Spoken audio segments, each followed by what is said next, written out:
A charred landscape, a wounded wild creature, and a firefighter tormented by those he couldn't rescue. When the catastrophic park fire erupted in Chico's Bidwell Park on July 24, 2024, no one foresaw it becoming one of California's most destructive wildfires that year. Driven by scorching temperatures after a wet winter that spurred dense vegetation, the blaze ravaged over 429,000 acres across Butte and Tehama counties, demolishing more than 700 buildings and displacing thousands.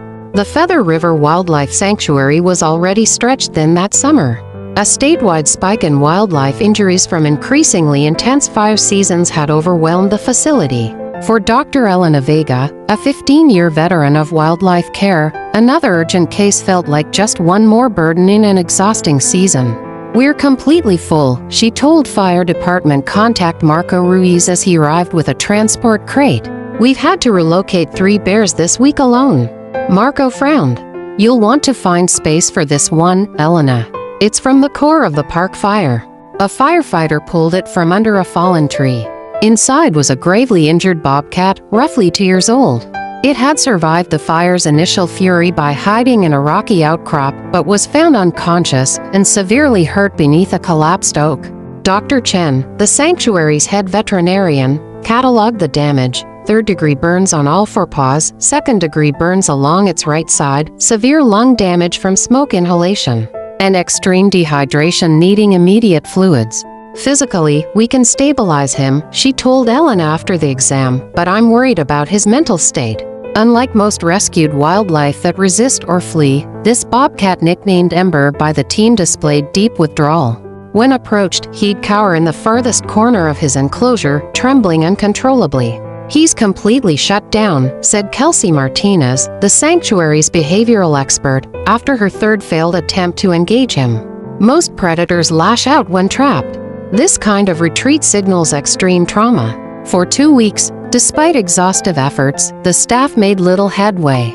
Ember ate only when alone, and night vision cameras showed him pacing anxiously in tight circles during the quietest hours. "We're running out of options," Elena admitted at a staff meeting in early August. "If he won't tolerate human presence for treatment, we may face a tough call." That Friday, a day before their deadline, Kelsey tried one last time.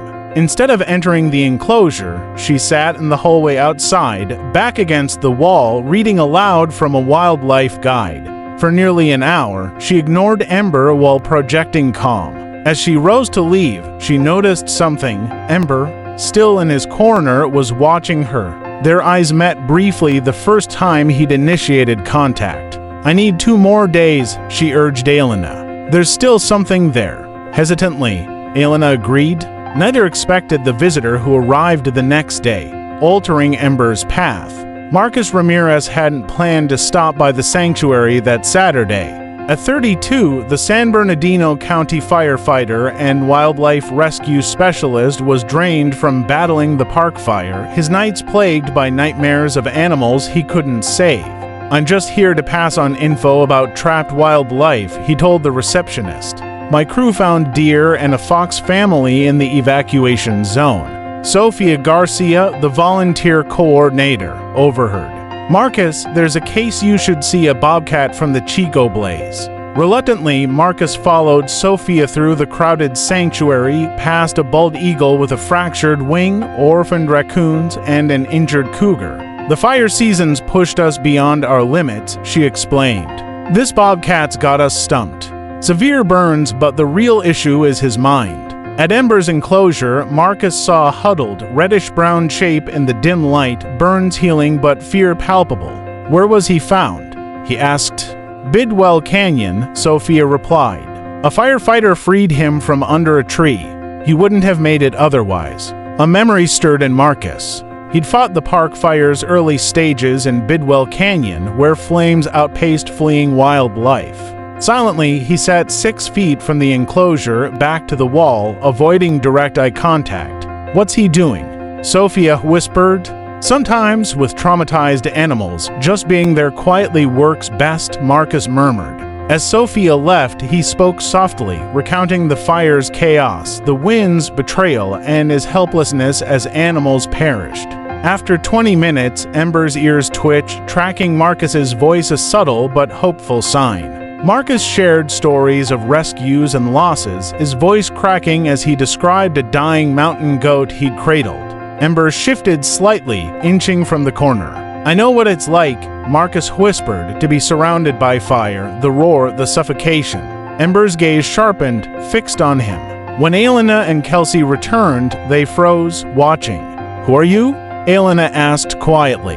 "Marcus Ramirez, firefighter, wildlife rescue. I just talked to him." Rising slowly, he asked, "Can I come back tomorrow?" Elena noticed Ember wasn't cowering as deeply. "Of course," she said, then added, "You're still in your uniform." Marcus nodded. "Just off a shift." Kelsey realized it. The smoky scent on his gear might be familiar to Ember. Over the next few days, Marcus returned often, bringing his fire-stained jacket. On day 3, Ember approached the enclosure door, eyes locked on Marcus. "I remember you," Marcus whispered. "Bidwell Canyon, near Horseshoe Lake. I lifted that tree, didn't I? Thought you were gone?" Records confirmed Ember's origin, but not the rescuer. To test the theory, Marcus wore clean clothes. One day Ember showed no special reaction. But when Marcus presented his smoky firefighting coat, Ember sniffed eagerly, confirming the connection. On the 4th day, Marcus entered the enclosure. Unlike with others, Ember didn't flee, staying 3 feet away, watchful but calm. "Unreal." Kelsey whispered, "I've never seen a traumatized animal shift this fast." Over weeks, a bond grew. Ember allowed treatment when Marcus was near, crucial for his recovery. Marcus's nightmares eased, helping Ember heal him too. "This is why I fight fires," he told Elena, "to save those who can't save themselves. But sometimes it's too much." Elena nodded. "We don't save them all, but we give the survivors a shot." After 2 months, Ember's physical wounds had healed, but his reliance on Marcus raised concerns. "Reintegration's the goal," Elena said, but his attachment to Marcus complicates things. Marcus proposed a solution, a preserve near his fire station with a monitoring program. Ember could be released with a tracking collar, and Marcus could check on him. In October, at the San Bernardino Nature Preserve, Marcus opened Ember's crate. Unlike most releases, Ember hesitated, eyeing Marcus. "It's okay," Marcus said. "You're free?" Ember stepped out, sniffed the air, and glanced back before darting to the forest's edge. He paused, looked at Marcus one last time, then vanished. "Good luck," Marcus whispered. Tracking data later showed Ember thriving, hunting, and claiming territory.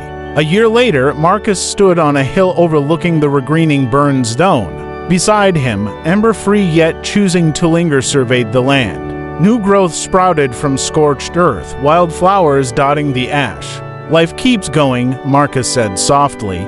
In that moment, they were survivors, bound by fire, trust, and a shared resilience that spoke to the heart's enduring strength.